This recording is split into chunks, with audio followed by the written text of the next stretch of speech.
Peppa's family was gathered indoors, enjoying their time together. They were expecting the rain to pass soon and discussed how fun it would be to jump in muddy puddles the next morning. Little did they know, a devastating loss was about to strike them. That day, as everyone was getting ready for bed, the rain continued to pour throughout the night. In the morning, an excited Peppa ran out of the house, ready to jump in muddy puddles.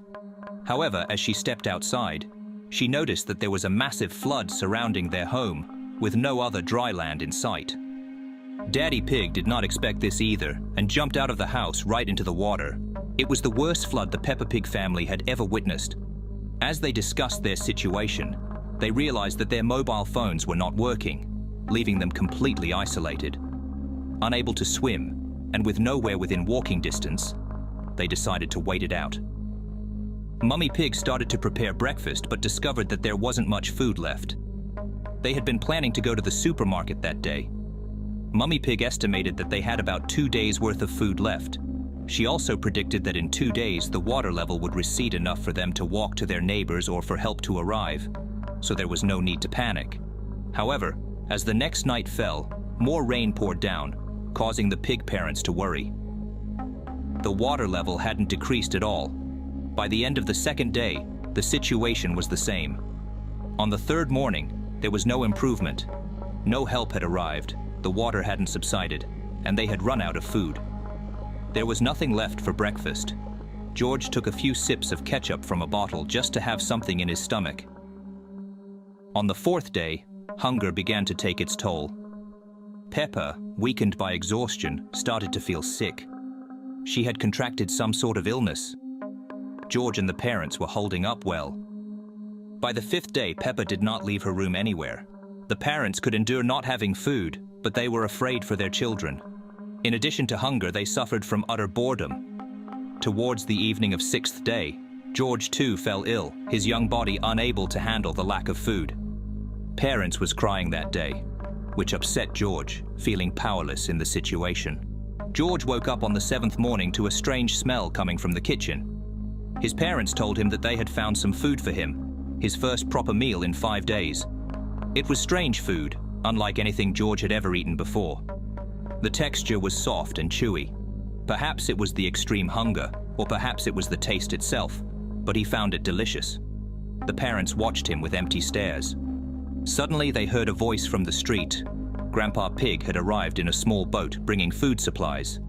He was relieved to find his family, but it was too late. The family was now missing one member. This terrible day started with an unremarkable rain. Peppa and George were waiting for the rain to end so they could go outside to play. They did not yet know how this day would turn out. They waited for the sun to come out and asked their parents if they could go for a walk. When they left the house, they found puddles left by the rain and started to jump in them, as they had done many times before. However, that day they decided to try to find the biggest puddle.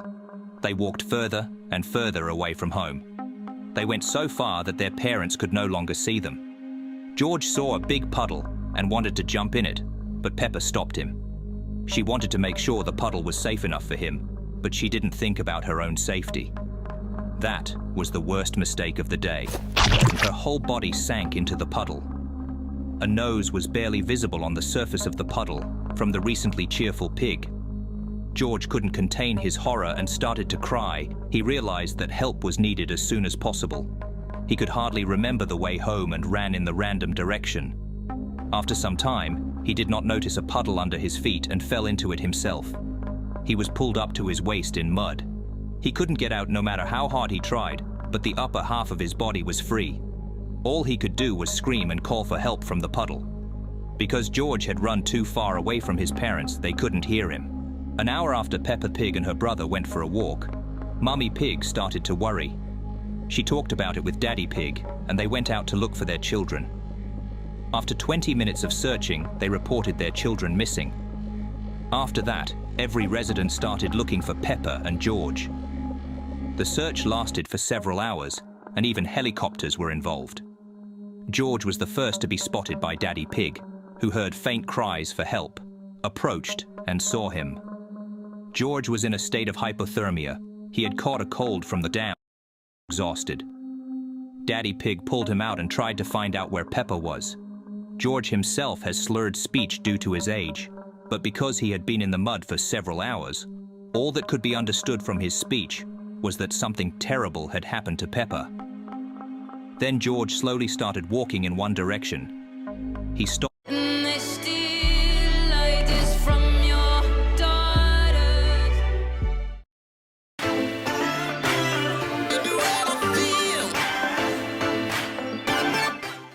at the same puddle where Peppa got stuck. There was nothing on the surface of the puddle, as there were no footprints nearby. Since then, no one likes to jump in muddy puddles anymore. Peppa Pig's family loves to visit the amusement park during holidays, having a wonderful time. But this time, something went wrong and turned out very, very badly. This is the balloon ride incident. As soon as they arrived, they saw Mrs. Rabbit doing a raffle. Peppa bought a ticket and won the balloon ride with her family.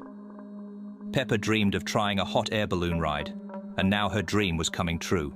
As they began their flight, Mrs. Rabbit said it was her first time flying a balloon. Daddy Pig was alarmed by this. He thought about stopping the flight and going back, but he didn't want to spoil Peppa's fun. Once they were high enough, it turned out that Mrs. Rabbit didn't even know how to use the map, which further showed her incompetence. Looking around, Peppa dropped her favorite toy, and they decided to go down to find it. Daddy Pig lifted Teddy from the tree, but at that moment no one was looking where the balloon was going. The balloon got stuck in a tree. There was no one in sight. They were alone in the middle of the forest.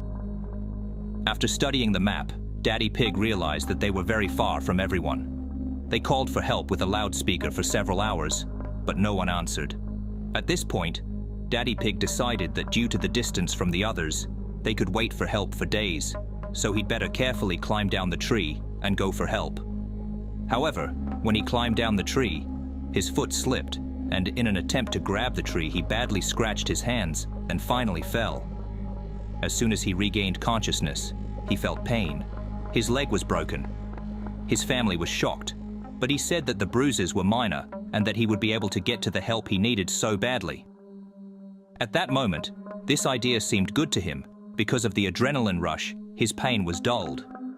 His family dissuaded him, but he walked in the direction of the nearest settlement.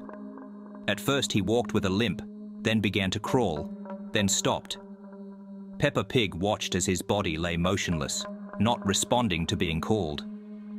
Mrs. Rabbit realized that it was all her fault. She decided to climb down the tree to give Daddy Pig first aid. She had rock climbing skills, but she did not take into account that there were traces of Daddy Pig's blood on the tree, from which she slipped and fell right on her neck. Her body lay motionless. Peppa and George cried.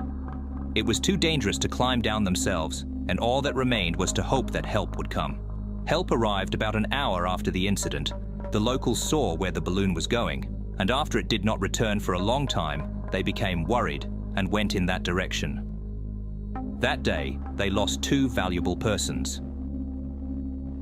When the snowflakes begin to fall from the sky, and the streets and houses are gradually wrapped in snow, Peppa Pig's family feels the unique atmosphere of the upcoming Christmas.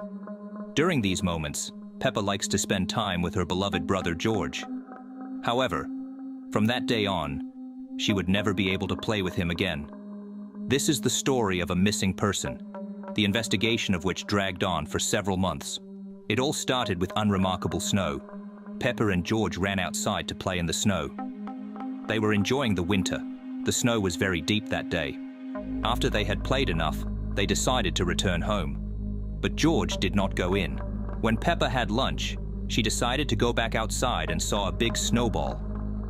She realized that George had started building the snowman without her, but most likely got tired and went home.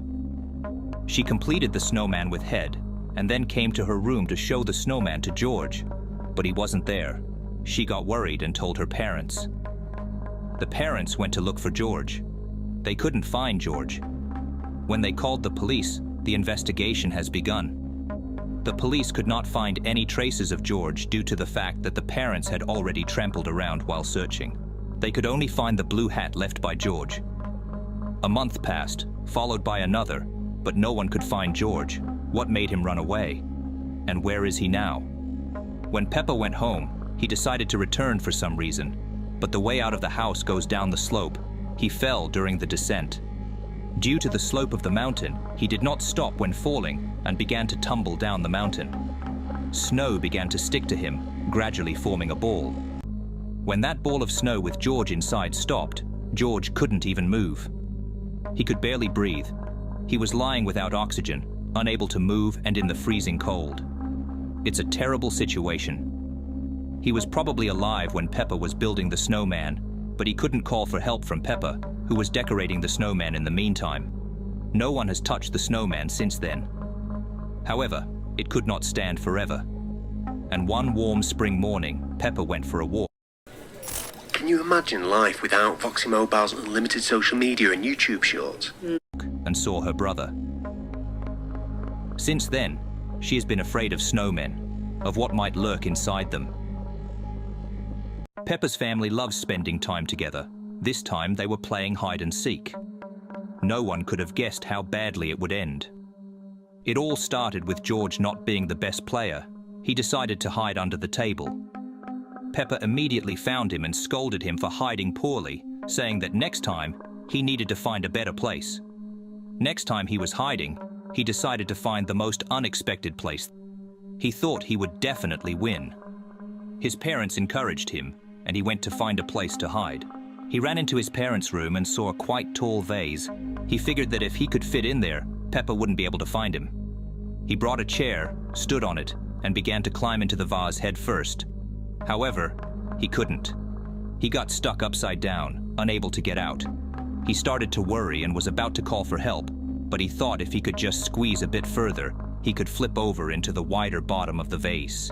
He squeezed as much as he could, exhaling the remaining air from his lungs. He pushed a bit further, but not all the way. The situation only got worse. He realized he couldn't get out and tried to scream but couldn't. There was no air left in his lungs, and he couldn't even breathe properly because his body was compressed. His heart pounded from anxiety, worsening the situation because the vase had limited oxygen, which was quickly depleting over time. He waited and waited for Peppa to find him. Every second felt like an eternity. Finally, Peppa entered the room and saw the top part of George sticking out of the vase. Peppa was happy that she had found him and laughed at him for choosing a conspicuous hiding spot again. However, George didn't react.